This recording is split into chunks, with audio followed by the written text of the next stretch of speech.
If you're coming over to Resolve from Premiere, there's a lot to learn. There's a lot going on inside of Resolve.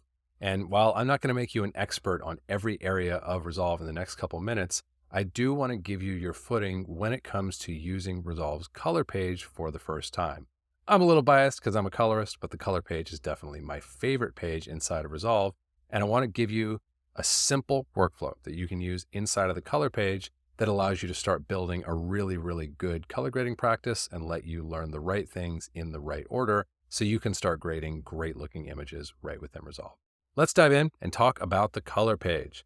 So right now I'm here on the edit page and I'm just going to hit my button to go over to the color page and look at all this stuff that I have in front of me. First thing that I want to do for you is simplify things a little bit. There are a lot of buttons and tools and UI elements here inside of the color page that you're going to learn over time as you need to. But for today, for our first foray into the color page, I want to simplify things as much as we possibly can. So here's what we're going to do that. First of all, this gallery button up here, I'm going to tap that to just get it out of our way. We don't need it right now. You'll learn what that is in time. I'm going to go up here to the upper right where it says timeline. I'm going to turn that off. We don't need to see that timeline view.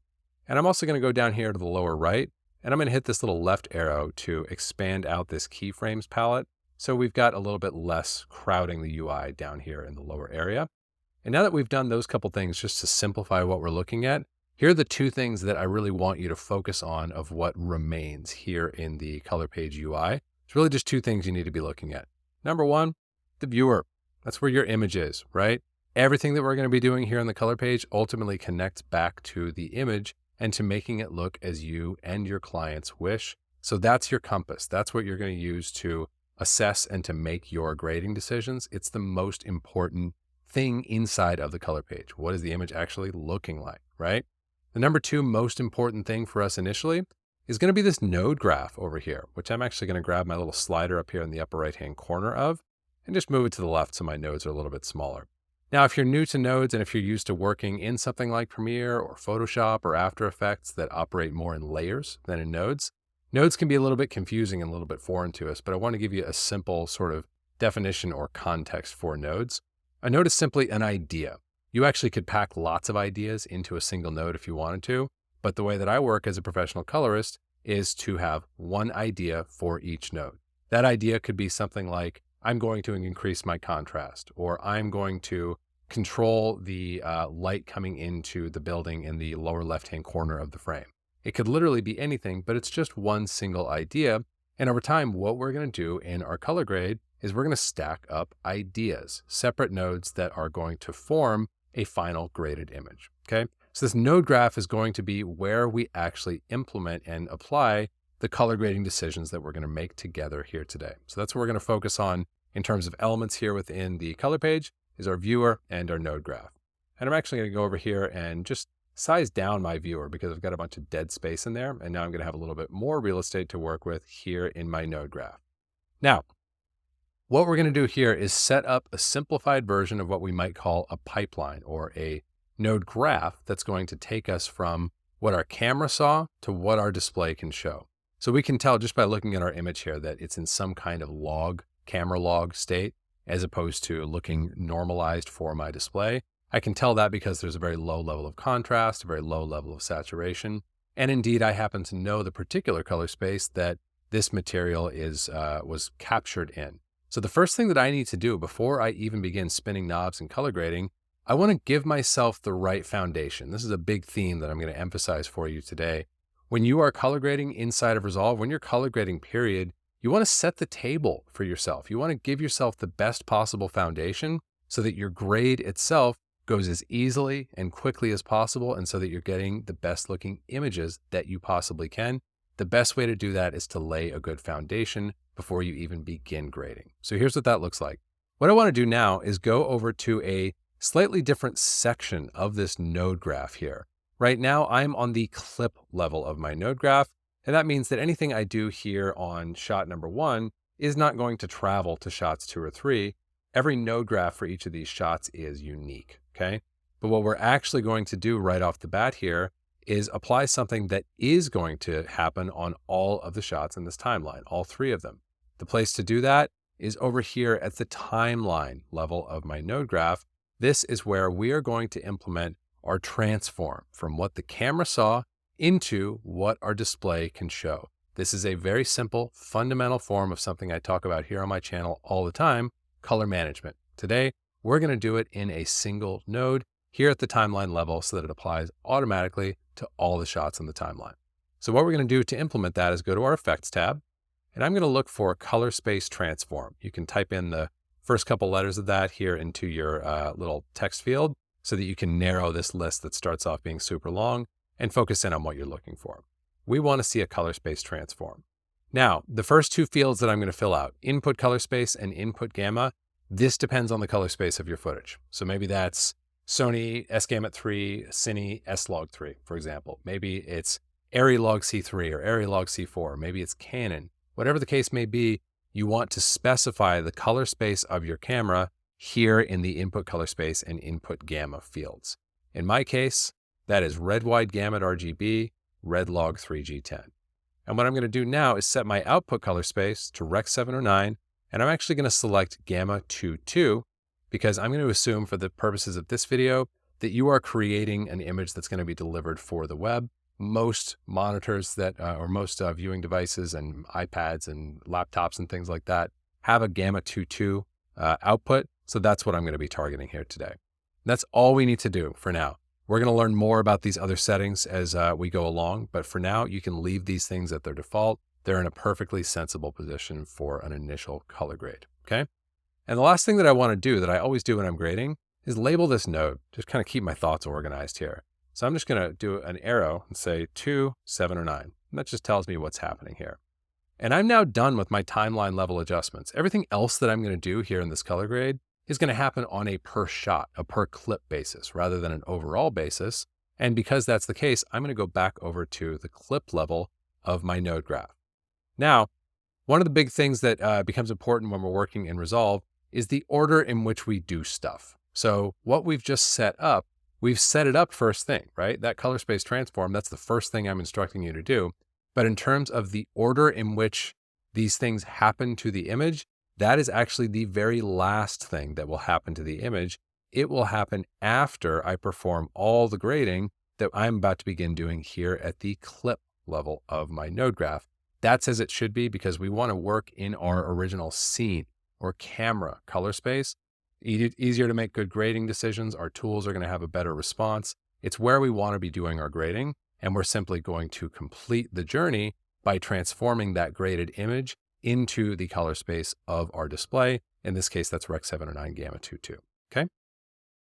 I'm going to turn this Effects tab off, get it out of my way, and I'm going to show you a really, really simple approach for quickly getting a grade looking really good, all right? We're going to do it in 3 nodes. So right now we've got 1, we need 2 more. The shortcut to create new nodes, at least the most basic type of node that you're going to work with most commonly in Resolve, a serial node, the shortcut there is going to be to hit Option S. So I'm going to hit Option S, Option S. I've now got 3 nodes here. And now before I actually even do anything in these nodes, I'm going to label these nodes because it helps me keep myself organized and to know where I'm at in my grade and what needs to be happening next. So I'm going to right click on node number 1. We're going to call this one exposure. This is where we're going to set the exposure of our image. Right click on node number 2. I'm going to call this one ratio. This is where I'm going to set my contrast ratio. Then I'm going to right click on node number 3, and I'm going to call this balance or simply BAL. That's where I'm going to set my color balance. Now, if you want the first pro tip that I can give you about color grading, all great colorists can get their image looking fantastic with just these 3 nodes. Are these the only 3 nodes that I and other pro colorists ever use? Of course not. Node graphs can get crazy complex and you can do all sorts of fascinating and great looking things inside of a node graph, but you should be able to get a really good looking image with these 3 nodes here. So don't get conned into believing that you need to understand every tool and use every tool in a color grade in order to get a great looking image. The best colorists in the world know that the decisions that you make in these first few nodes using what are called your primaries, which is what we're going to go next, that's where the difference is made in your color grade. That's where the foundation of your color grade is laid. So we want to focus on doing these things in the best way possible and laying a really good foundation.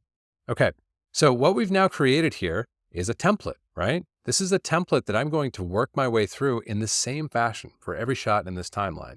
And because it's a template that I want to use and reuse for every shot, I actually want to ripple it or apply it across all the shots in my timeline. Here's how I'm going to do that. I'm going to go to shots 2 and 3. I'm going to tap on shot 2, hold down Shift and select shot 3. I'm now going to right click on shot number 1, and I'm going to say apply grade. Now, when I do this, the image isn't going to change because there's nothing happening in those nodes that I've just set up, but I now have a template. And in the case of what we're doing today, I just have 3 shots, but you can see as I go from shot 1 to 2 to 3, I've got that same organized template waiting for me every time I land on a new shot. That's what I want to have. And where we are right now, what we've done thus far is exactly what I mean when I say set the table, lay the foundation, get yourself in a good position to succeed in your color grade. We haven't touched a single knob yet, but already we are in a great position to make some quality grading choices and to quickly get a good looking image up on the screen. Okay. So let's now actually work through our grading process. To do this, we're going to do everything here today in this primaries tab. Again, I don't want you to get overwhelmed by all of these different tabs. You'll pick up what each of these things do and what they can do for you in time. But today, I just want you to focus on your primaries and on these 4 wheels here. These are like the original 4 wheels of color grading, color correction. They've been with us the longest, and you should be able to get a really sound, fundamental image just using these tools before moving on to other tools in the tool set here inside of the color page. So here's how that works in my workflow. Here's what it looks like. First up, I've got my exposure node. This is where I'm literally just going to be setting exposure just like a cinematographer would set exposure. And the way I'm going to do that is go for my offset wheel over here. Offset is the granddaddy. It is the oldest and simplest and one of the best operators inside of color grading. It actually predates color correction completely. It goes all the way back to the days of photochemical film and color time or color timing, I should say, and laboratories. It's one of the original operators on an image. It's hugely versatile. It's a really, really important one. It's the most simple thing that we can do to our image inside of Resolve. And we're going to use it in this first node to adjust exposure. And I'm going to say, I'd like to see a little bit more into this image. I'm going to open things up a bit like so. Okay. I'm done there. That's all I want to do. One node, one idea. Remember we talked about that a moment ago? Next, I'm going to go to my ratio node. This is where I'm going to set my contrast ratio for my image. So my exposure should be pretty well dialed by the time I get here. Now I just want to control the relationship, the distance, the ratio between my bright tones and my dark tones, okay? And there are a number of different tools I could use to do this with. In fact, kind of an overwhelming number of different tools I could do this with. But the best, some of the most fundamentals that you can use are going to be your lift and your gain. So I'm going to turn my lift to the left. That's going to darken my image a little bit. And I'm going to turn my gain to the right. And that's going to brighten the white or the brighter portions of my image. So I'm really just increasing contrast in this image by doing so. If I wanted to decrease contrast, I could do the opposite. I could turn lift to the right and gain to the left and close that distance, narrow that gap between darkest shadow and brightest highlight, okay? Now, here's what I want to do next. If I hit my Command D shortcut, I can audition, how am I doing with this node? What is it doing for me? Do I like where it was? Do I like where I am now? That's one of the most common shortcuts that you're going to want to hit when you're working inside of the color page to evaluate that exact question. Where have I come from? Where am I now? And is it better? And in fact, that's one of the most important questions you can ask when you're color grading. You don't need to have the perfect image. It doesn't need to be done and ready to ship until the very end of the grade. What you need to be checking as you go along, rather than is it perfect, is it ideal, is it better than where it started? If it's not better, you need to reset and try again. As long as it's getting better, you can get it even better than that in your next pass with fresh eyes. So just keep nudging things in the proper direction. Easy way to evaluate that is to hit Command D, turn things on and off, see where you're at, okay? And the last thing in our trio, our fundamental stack here, is going to be my balance node. In my balance node, I'm going to use these same primaries that we've been talking about to adjust the ratio of red, green, and blue in this image. This is where I could warm up or cool off or correct for a green cast or correct for a magenta cast. I'm simply going to adjust the image. And the most important tool for doing this is your eyes. I want you to notice we haven't actually talked about scopes yet. Scopes are an important part of the color grading process, but for your first dive into Resolve and into the color page, I just want you to focus on those two things that I've already called out, the image and the node graph. Don't worry about the scopes. They'll be there waiting for you. There's lots to learn about them, but the most important thing about your image is the way it looks, not what it looks like on the scopes, okay? So here in my balance node, I'm just going to go off of my eye and say, hey, I think it might be nice to kind of cool this image off a little bit. I'm just moving my offset ball, in this case, down to kind of the southeast. And something that you'll notice when you are working on a log image like I am now is that a little bit goes a long way. You don't need to go crazy with it. Just nudge things and just nudge them in a direction that looks and feels good to you. You're going to learn more principles, especially if you hang out with me here on the channel. You'll learn more principles about how to better assess those things and the things that I look at and that I see when I'm grading images. But the most important thing you can do is start training your eye and start getting used to trusting your eye and saying, okay, what do I see? What do I want to see? And give it a try. Okay. So what we've just gone through, this is the roadmap. This is the way that I set up a color grade. This is the way that I work my way through the foundation of that color grade. These three nodes here are not the only nodes that I will do in a grade, like I said, but they are by far the most important. So if you can get to where you are able to consistently get a solid foundational image by adjusting your exposure, contrast ratio, and your color balance, you're on your way to building a great color grading practice, and you can start to stack things up on top of that, okay? But if we continue through these next two shots, just for example's sake, here we're going to go just a little bit faster. We're going to open up that exposure. I'm going to go to that ratio node, adjust that lift and that gain, get a little bit higher contrast. I'm going to audition that off and on, make sure that I like what I'm seeing. Go to my balance, adjust the offset here, maybe cool things off, kind of that same amount that I did in our prior shot. Go on to shot number 3, same thing. Use that offset to adjust my exposure a little bit. Go into my ratio, maybe drop the lift, stretch out the gain like so. Maybe go a little bit further. How far is too far? Only you get to decide. Even if you're doing things that others would call wrong and say, oh, you're clipping that out. Don't worry about that so much. If you clip it out, you clip it out. And if it doesn't look good, then you're going to recognize it and pull it in. Clipping isn't a problem inherently. It's a problem if you don't like what it's doing to the image. So if I clip this out, I don't really care. If I don't notice it, if it doesn't look bad, then it really doesn't matter, okay? And that's it. That's another third shot in our sequence that we've very quickly gotten into a good place. And if we just sort of like rewind the tape on where we started versus where we're at, I'm going to turn off this node. I'm going to turn off these nodes. This is where we were. And we have very quickly gotten to a normalized image by applying this color space transform at our timeline level, and a better looking image by applying some shot level grades to these shots. Now, there's one more thing that I want to show you before we wrap up for today. Let's say you want to go just a little bit further. You're really following along with everything that I've showed you. You're feeling good about this, and you want to get to a next level of getting just a little bit more vibe, a little bit more creativity injected into your image. You want to get a little bit more of a look going on in the image. Something that we can do in this case is we can use one of the built-in film look LUTs inside of Resolve. Now, before we do this, I just want to say a word about LUTs. Again, if you are coming over from Premiere, if this is your first time in the Resolve color page, you've probably been exposed to a variety of LUTs that claim to do a variety of things, and you probably haven't been given much opportunity to really understand what LUTs are, how they work, and how they don't work. That's something you can trust me here on the channel to share lots of good information about. And we're going to do some new videos very soon about what exactly LUTs are and how to best use them. But for today, I'm going to give you a generalized piece of advice. You've already moved over into Resolve. You're already making this big workflow shift. You're already educating yourself on how to get better images by using better software and better techniques. Take the opportunity to just hit pause on using third-party LUTs until you get a bit of a better understanding on what the important factors are in a LUT, what exactly a LUT does, and get a better sense of when you would want to or might not want to use a particular LUT, okay? But for today, I'm going to give you a specific LUT that you can use that's built right into Resolve that's going to help you get a different rendering of your image. So here's what that looks like. We're simply going to add one more node here at the timeline level of our node graph, which remember is a section of our node graph where everything is going to be affected, right?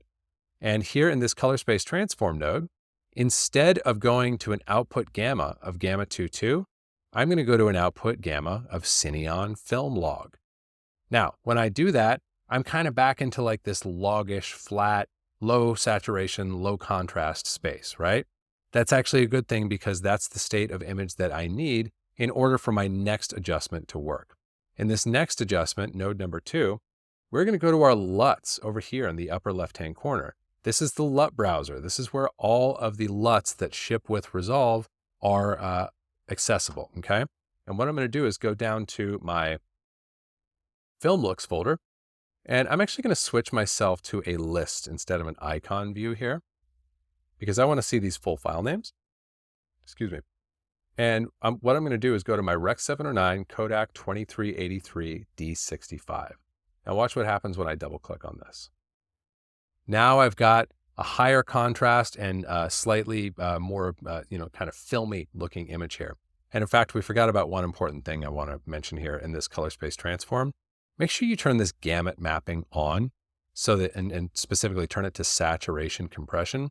Here in this image, doesn't make any difference at all, but in images with higher saturations, that's going to ensure that high saturations don't produce artifacts when you apply the LUT. So it's an important note. Make sure you turn that on.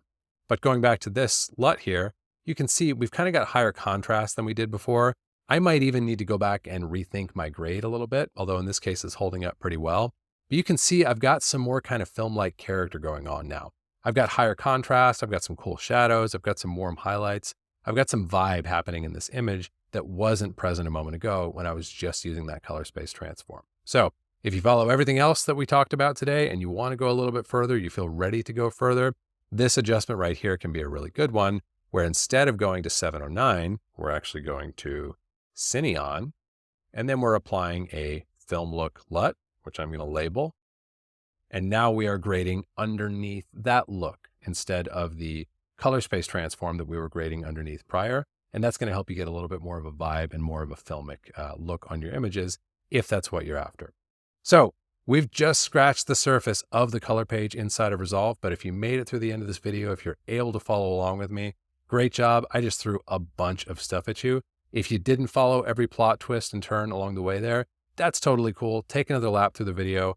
Give yourself a chance to get familiarized with all of these new features and tools and UI params within Resolve because it's all brand new. Give yourself a chance to get acquainted with these things, get acquainted with them slowly, and try to enjoy the process of building up your brand new grading practice inside of DaVinci Resolve. And as you get up to speed on what we've talked about today and you want to dive deeper, you want to learn more, I'm here to show you more here on the channel, and I'm excited to share in your journey with you.